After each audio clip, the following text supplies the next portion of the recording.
Salut, alors ce chien n'est pas à moi, hein. C'est Alf. C'est Alf, ah moi chien. Ouais. Voilà, la 5e journée suite et fin. Alors donc comme promis, je vais quand même vous dire quelques mots sur le Lens-Metz de hier soir, où on a vu une équipe de Lens qui a buté toute la première période sur un Oukidja en état de grâce, mais qui a quand même concédé un but par Joël Assoro, qui a été plus rapide que Machado.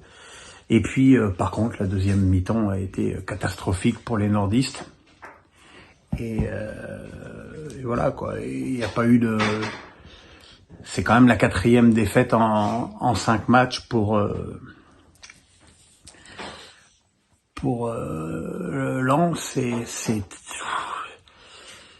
Alors je veux bien que Fofana et Openda soient partis, je veux bien que Wayne soit pas encore intégré, je veux bien tout ça moi, mais bon, il y a un problème de confiance. Et peut-être aussi se dire que l'année dernière, cette équipe avait une réussite maximale qui, cette saison pour l'instant, les fuit. Pour une fois, on a eu un bon match à 13h entre Lorient et Monaco. Lorient qui a ouvert le score très rapidement sur un très joli but de Tozin. Et puis derrière, tranquillement, Monaco a construit sa pelote, a d'abord égalisé sur un sublime but de Golovin bien servi par Fofana, puis qui a pris l'avantage sur un tir sans angle de Balogun.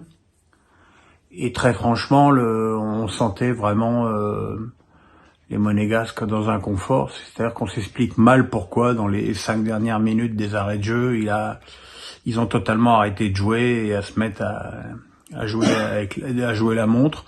Et ils ont été punis sur un coup franc du revenant Benjamin Mendy, bien remis de la tête par Isaac Touré pour Robin Fèvre qui a égalisé d'une très jolie volée en extension.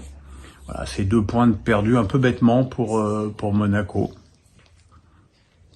Dans les matchs de 15h,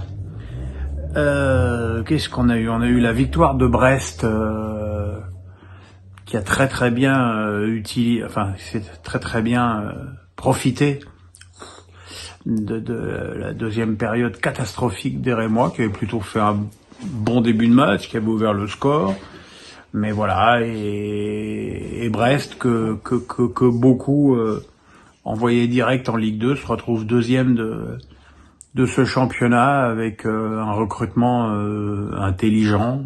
Alors évidemment, c'est une équipe qui est construite au jour le jour, hein, et le budget du club ne permet pas grand-chose d'autre, mais voilà, un joueur comme Lies Melou qui a été sous-coté toute sa carrière est encore déterminant.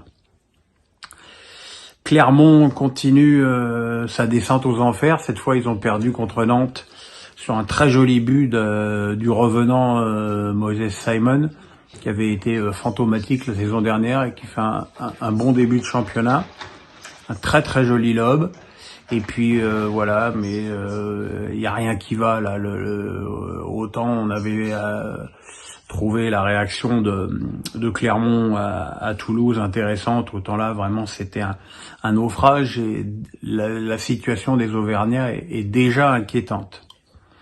Et puis on a eu un match à éclipse à la Méno entre une équipe de Strasbourg catastrophique en première mi-temps avec des joueurs en dessous de tout, très logiquement mené 2-0 par une équipe de Montpellier qui a bien utilisé les fautes défensives des Alsaciens, 2 buts de Nordin qui est vraiment excellent depuis qu'il est dans l'Hérault et l'ouverture du score de Wabi Kazri.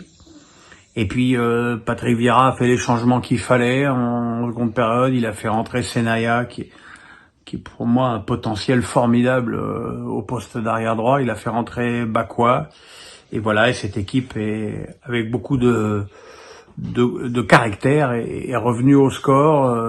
D'abord sur une belle volée de Delaine qui a atterri sur le poteau et Lecomte a marqué de la jambe contre son camp.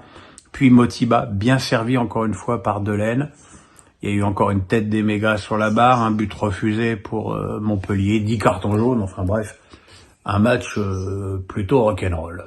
Et puis, j'ai pas tellement envie de dissocier les deux Olympiques, qui soient Marseille ou Lyon, sur l'analyse des deux matchs de 17h et de 20h45. D'abord parce que le score a été le même dans les deux matchs, deux tristes 0-0, que l'opposition a été, je dirais, de la même facture, c'est-à-dire que Toulouse et Le Havre ont évidemment avant tout défendu, mais ont toujours essayé de sortir la balle avec intelligence et dans l'idée de marquer des buts, mais voilà, c'était des équipes qui étaient quand même un petit peu limitées dans leur expression sur ces deux matchs.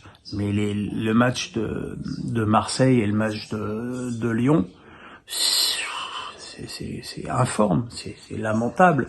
Alors,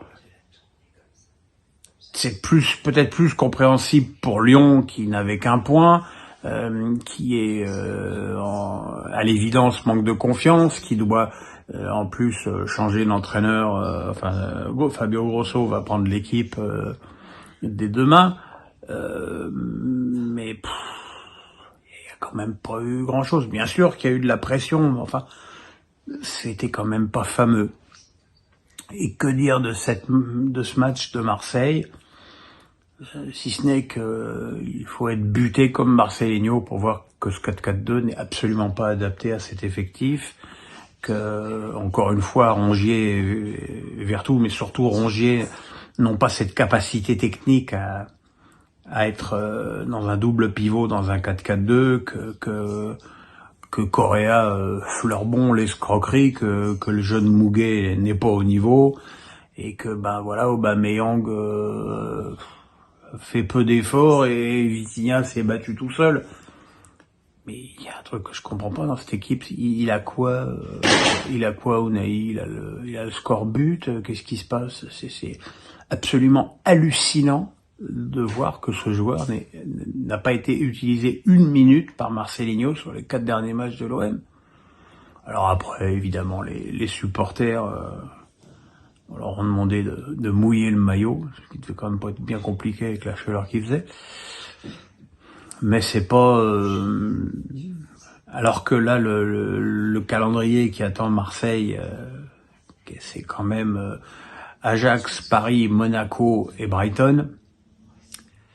J'ai peur que dans 4 matchs, on se retrouve avec une équipe de Marseille beaucoup plus proche de la crise qu'autre chose.